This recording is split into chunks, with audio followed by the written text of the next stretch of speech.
The debate में आपका स्वागत है। एक ऐसा मंच जहां हम उपलब्ध वृत्तांतों के विभिन्न पहलुओं पर गहराई से विचार विमर्श करते हैं। मैं हूं आपकी होस्ट और आज की हमारी चर्चा का विषय बहुत ही दिलचस्प है। बिल्कुल, सभी को नमस्कार। तो कल्पना कीजिए एक अकेले दूत की। वो दुनिया के सबसे सुरक्षित, मायावी और अभेद्य शत्रु किले में प्रवेश करता है। उसके पास अपनी कोई सेना नहीं है, कोई अस्त्र शस्त्र नहीं है और कोई स्थानीय समर्थन भी नहीं है। हाँ, एकदम सही। लेकिन फिर भी केवल 24 घंटे के भीतर वो शत्रु की राजधानी को राख में बदल देता है, उनकी सेना के मनोबल को पूरी तरह कुचल देता है और उनके सर्वोच्च न्यायालय में बैठकर सीधे उनके राजा को चुनौती देता है। जो कि कोई साधारण बात नहीं है। बिल्कुल नहीं। तो आज का हमारा मुख्य प्रश्न यह है कि जब हम स्रोत सामग्री में वर्णित लंका में हनुमान जी की इस पूरी यात्रा और माता सीता से उनकी भेंट का विश्लेषण करते हैं, तो क्या ये किसी ईश्वरीय चमत्कार और उनके पूर्ण समर्पण का परिणाम था, या फिर यह दुनिया के सबसे बेहतरीन सैन्य रणनीतिकार का एक असाधारण कूटनीतिक ऑपरेशन था? बहुत ही सटीक प्रश्न है। इस पूरी चर्चा में मेरा दृष्टिकोण ये रहेगा कि हनुमान जी की ये अभूतपूर्व सफलता विशुद्ध रूप से ईश्वरीय शक्ति के प्रति उनके पूर्ण समर्पण, निस्वार्थ भक्ति और स्वयं को केवल एक साधन मात्र मानने का परिणाम थी। और मैं इस पूरे घटनाक्रम को बिल्कुल विपरीत दिशा से देखता हूँ। मेरा स्पष्ट तर्क यह है कि इस वृत्तांत में हनुमान जी केवल एक ईश्वरीय साधन या आज्ञाकारी दूत मात्र नहीं थे। वे एक असाधारण रणनीतिकार थे। उन्होंने अपने बुद्धि बल, मनोवैज्ञानिक युद्ध और कूटनीति का उपयोग करके लंका के पूरे तंत्र को हिला दिया। ये एक ऐसा वैचारिक द्वंद्व है जो सदियों से विश्लेषकों को आकर्षित करता रहा है। मैं अपने पक्ष को कुछ विस्तार से स्पष्ट करना चाहूंगी। देखिए, मुझे लगता है कि इस पूरे वृत्तांत में हनुमान जी की सबसे बड़ी शक्ति उनका बाहुबल या उनकी बुद्धि नहीं है। अच्छा, तो फिर क्या है? उनके भीतर स्व या अहंकार का पूर्ण अभाव। जब कोई व्यक्ति इतना बड़ा कार्य करता है तो उसमें कर्ता होने का भाव आना स्वाभाविक है। लेकिन आप त्रिजटा के प्रसंग को ही देख लीजिए। हनुमान जी अशोक वाटिका में वृक्ष पर छिपकर बैठे हैं। तभी त्रिजटा कहती है कि उसने एक सपना देखा है कि एक वानर ने पूरी लंका जला दी है। हाँ, और राक्षसों का संहार कर दिया है। बिल्कुल, रावण के सिर मुंडित हैं और विभीषण को लंका का राज मिल गया है। ये सुनकर कोई भी सामान्य योद्धा सोचता कि मैं अकेला ही सब कैसे कर पाऊंगा। सही बात है। लेकिन हनुमान जी ऐसा नहीं सोचते। वे तुरंत यह मान लेते हैं कि ईश्वरीय योजना अपडेट हो गई है और भगवान ने उन्हें उनका नया कार्य बताने के लिए ही त्रिजटा को ये सपना दिखाया है। उनका यह दृष्टिकोण कि वे जो कुछ भी करेंगे केवल प्रभु की कृपा से करेंगे, उनके हर कदम पर झलकता है। मैं आपके इस दार्शनिक दृष्टिकोण का पूरा सम्मान करता हूं और ये सच है कि भक्ति का ये पहलू स्रोत सामग्री में बहुत गहराई से बुना गया है। लेकिन क्षमा करें, मैं इस व्याख्या से पूरी तरह सहमत नहीं हो पा रहा हूं।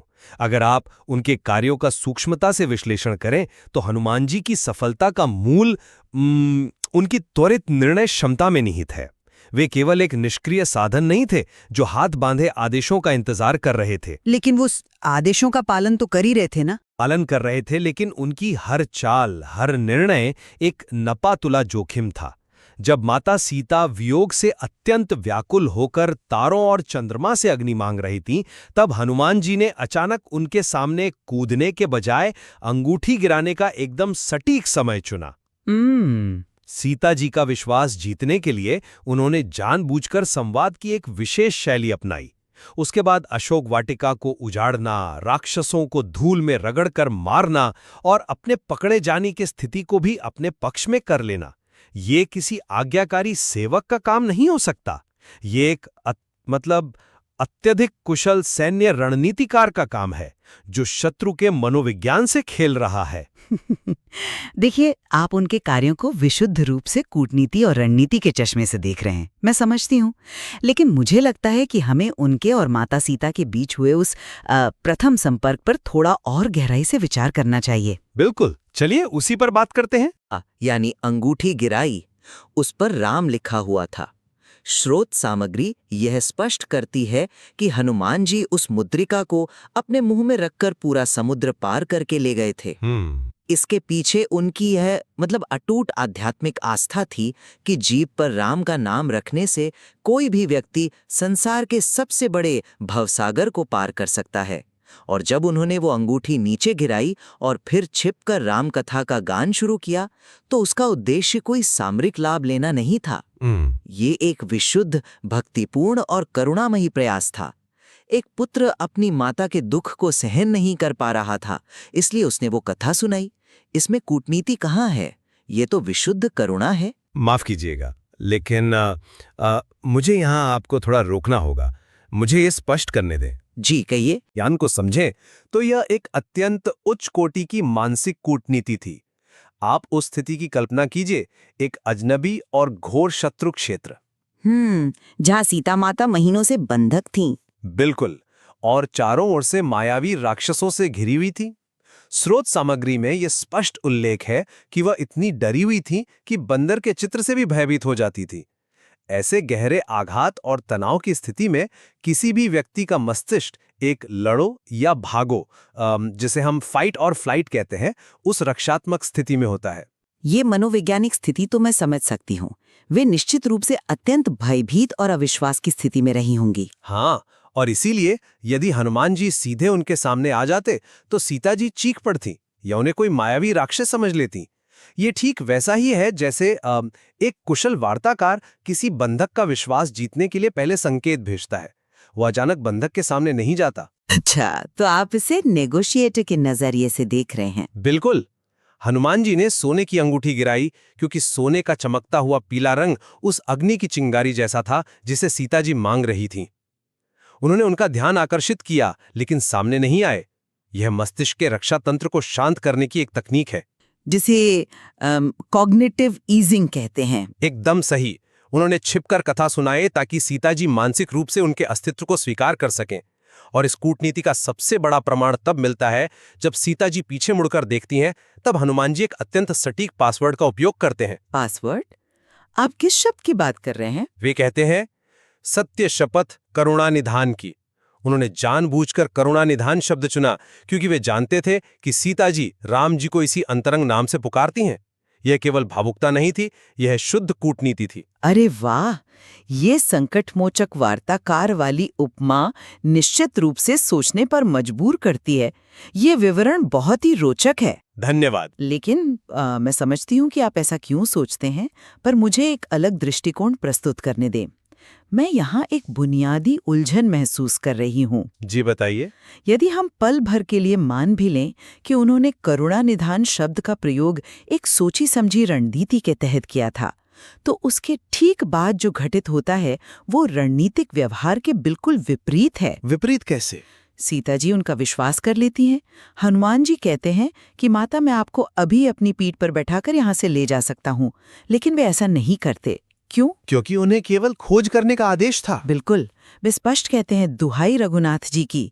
एक चतुर रणनीतिकार को जब मौका मिलता है तो वो बंधक को तुरंत निकाल ले जाता है, लेकिन हनुमान जी ऐसा नहीं करते, क्योंकि एक समर्पित भक्त अपने स्वामी की आज्ञा की सीमा कभी नहीं लांघता। और इससे भी बड़ा प्रमाण तब मिलता है जब सीता जी उनके छोटे से आकार को देखकर उनकी क्षमता पर संदेह करती हैं। तब हनुमान जी अपना विशाल पर्वत के समान आकार दिखाते हैं। हाँ, और वो विशाल रूप दिखाना उनकी शक्ति का प्रदर्शन था, सीता जी को आश्वस्त करने के लिए कि वे सक्षम हैं। शक्ति का प्रदर्शन तो था, लेकिन इसके तुरंत बाद की घटना देखिए। वे तुरंत अपने छोटे रूप में आ जाते हैं, सीता जी के पैर पकड़ लेते हैं। वे स्पष्ट शब्दों में कहते हैं कि एक शाखा मृग के रूप में उनके अंदर अपना कोई बल या बुद्धि नहीं है। वे जो भी करते हैं केवल प्रभु के प्रताप से करते हैं। माफ कीजिएगा, लेकिन एक रणनीतिकार जो अभी अभी अपना प्रभाव स्थापित कर चुका हो, वो अपनी ही शक्ति को इस तरह कम करके नहीं आंकता। ये विनम्रता कोई चाल नहीं थी, बल्कि ये सत्य की स्वीकृति थी। आपका ये तर्क बहुत ही सशक्त है, लेकिन क्या आपने इस बात पर विचार किया है कि ये अत्यधिक विनम्रता भी उस विशिष्ट परिस्थिति के अनुकूल अपनाई गई एक रणनीति ही थी? रणनीति? पैर पकड़कर रोना रणनीति कैसे हो सकती है? देखिए, सीता जी को आश्वस्त करने के लिए विशाल रूप दिखाना आवश्यक था, लेकिन उन्होंने अपना उद्देश्य पूरा किया और फिर तुरंत उन्हें भावनात्मक रूप से सुरक्षित महसूस कराने के लिए वापस छोटे रूप में आ गए ताकि सीता जी उनसे भयभीत ना हो। और इसके तुरंत बाद वाटिका में उनका व्यवहार देखिए। वाटिका का व्यवहार? हाँ, भोजन करने के बाद वे एक साधारण दूत की तरह चुपचाप वापस नहीं लौटते। वे अचानक वृक्षों को तोड़ने और उखाड़ने लगते हैं। वे जानबूझकर उत्पात मचाते हैं ताकि रावण का ध्यान आकर्षित कर सके। ये कोई साधारण दूत का काम नहीं है। तो आपके अनुसार उन्होंने जानबूझकर खुद को गिरफ्तार करवाया? बिल्कुल, वे जानबूझकर एक ऐसा संकट पैदा कर रहे थे जिससे उन्हें रावण के दरबार तक ले जाया जाए। ये एक बहुत ही कैलकुलेटेड रिस्क था। वे शत्रु के राजा से सीधी बात करना चाहते थे। मैं आपकी इस व्याख्या से पूरी तरह सहमत नहीं हो पा रही हूँ। मुझे लगता है कि यहाँ हमें उस विचार पर वापस जाना चाहिए जो हमने त्रिजटा के प्रसंग में छुआ था। आधुनिक सैन्य शब्दावली में जिसे कमांडर का विजन कहा जाता है। हनुमान जी जानते थे कि राम कार्य केवल सीता जी की खोज तक सीमित नहीं है, बल्कि इस आसुरी शक्ति का विनाश भी उसका हिस्सा है। इसलिए लंका की शक्ति का आकलन करना आवश्यक था। लेकिन जब आप युद्ध में उनके आचरण को देखते हैं तो उनका समर्पण फिर से सर्वोपरि हो जाता है। अब ब्रह्मास्त्र वाले प्रसंग की बात कर रही हैं? हाँ, जब मेघनाद अंततः उनके सामने आता है और अपना सबसे शक्तिशाली अस्त्र ब्रह्मास्त्र चलाता है। हनुमान जी को बचपन से ही वरदान था कि किसी भी अस्त्र शस्त्र का उन पर कोई प्रभाव नहीं पड़ सकता। वे चाहे तो उसे हवा में ही विफल कर सकते थे। जी हाँ, लेकिन वे मूर्छित हो गए थे। बिल्कुल। वे मन में विचार करते हैं कि यदि ब्रह्मास्त्र विफल हो गया तो ब्रह्मा जी के अस्त्र की महिमा समाप्त हो जाएगी, ब्रह्मांड का संतुलन बिगड़ जाएगा। इसलिए उस ईश्वरीय महिमा को बचाए रखने के लिए वे जानबूझकर मूर्छित होने का नाटक करते हैं। यह स्थापित करता है कि उनके लिए ब्रह्मांडीय नियमों और ईश्वरीय व्यवस्था का सम्मान किसी भी क्षणिक सामरिक जीत से कहीं ऊपर है। यह विशुद्ध आध्यात्मिक चेतना है, कोई कूटनीति नहीं। वह एक बहुत ही प्रभावी तर्क है और मैं स्वीकार करता हूं कि ब्रह्मास्त्र के प्रति उनका सम्मान बहुत महत्वपूर्ण है। लेकिन क्या आपने इस पर विचार किया है कि उस मूर्छा के नाटक में भी उनका आक्रामक पक्ष कैसे हावी था? आक्रामक पक्ष? मूर्छित होने में कैसी आक्रामकता? जब वे ब्रह्मास्त्र के प्रभाव से वृक्ष से नीचे गिरे तो वे किसी खाली जमीन पर नहीं गिरे। उन्होंने जानबूझकर 15-20 भारी भरकम राक्षसों के ऊपर अपना विशाल शरीर गिराया ताकि वे दबकर वहीं मर जाएं। सोचिए, बेहोश होने के नाटक में भी वे शत्रु को मार रहे हैं। ओह, ये निश्चित रूप से एक ऐसा विवरण है जिसे अक्सर लोग अनदेखा कर देते हैं। और केवल वही नहीं, इससे पहले राक्षसों को मारते समय उन्होंने अलग अलग तरीके अपनाए। अक्षय कुमार को पूरे के पूरे पेड़ से मारा ताकि रावण को स्पष्ट संदेश जाए। बाकी बटों को किसी झाड़ू की तरह साफ कर दिया। और सबसे भयानक बात, कुछ राक्षसों को वे सीधे नहीं मारते थे, वे उन्हें जमीन पर रगड़ते थे और हर बार प्रहार करते हुए सीताराम का जप करते थे। यह समर्पण नहीं, बल्कि शत्रु के मन में खौफ पैदा करने की एक क्रूर लेकिन अचूक रणनीति थी। लेकिन क्या ये खौफ केवल डराने के लिए था या बलपूर्वक ही सही उन्हें भगवान का नाम स्मरण कराने के लिए था? यही तो मेरे तर्क का सबसे मजबूत बिंदु है। जब उन्हें नागपाश में बांधकर ले जाया जा रहा था, तब उन्होंने उन डरे हुए राक्षसों को डराकर उनसे राम सिया राम का कीर्तन करवाया, ठीक वैसे ही जैसे वो साधु उल्टे लटक कर दुष्ट गांव वालों से डर के मारे दान मंगवाता है। अच्छा। हाँ, यह एक मास्टरमाइंड द्वारा अपने शत्रु को मनोवैज्ञानिक स्तर पर पूरी तरह से परास्त करना है। दुश्मन के घर में घुसकर दुश्मन के ही सैनिकों से अपने स्वामी की जय जयकार करवाना, यह कूटनीति की चरम सीमा है। आपकी ये बात मुझे वास्तव में गहराई से सोचने पर मजबूर कर रही है। आप जो कह रही हैं, माफ कीजिएगा, आप जो कह रहे हैं वो ये है कि हनुमान जी ने मनोवैज्ञानिक युद्ध का बेहतरीन इस्तेमाल किया। बिल्कुल। लेकिन मैं फिर से उसी मूल तत्व पर लौटना चाहूंगी। इस पूरी चर्चा को समेटते हुए मेरे लिए ये स्पष्ट होता है कि हनुमान जी के पास चाहे जितनी भी बुद्धिमत्ता या बल हो, उसका मूल स्रोत और उद्देश्य केवल और केवल राम कार्य है। जब सीता जी द्वारा उन्हें अजर अमर और बलवान होने का आशीर्वाद मिला तो वे नहीं नाचे, लेकिन वे तब नाचे जब सीता जी ने कहा कि प्रभु उन पर सदैव कृपा करेंगे। उनकी सारी रणनीतियां, चाहे वो वाटिका उजाड़ना हो या राक्षसों को दंडित करना, ये सब उनकी भक्ति की ही एक शाखा है। मैं स्वीकार करता हूं कि उनकी प्रेरणा भक्ति ही है। इसके बिना उनके कार्यों का कोई अर्थ नहीं है।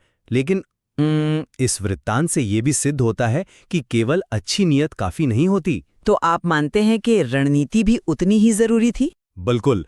हनुमान जी ने अपनी असाधारण बुद्धि और त्रिजटा के सपने को सुनकर अपनी योजना अपडेट करने जैसी परिस्थितियों के अनुसार योजना बदलने की क्षमता का बेहतरीन इस्तेमाल किया।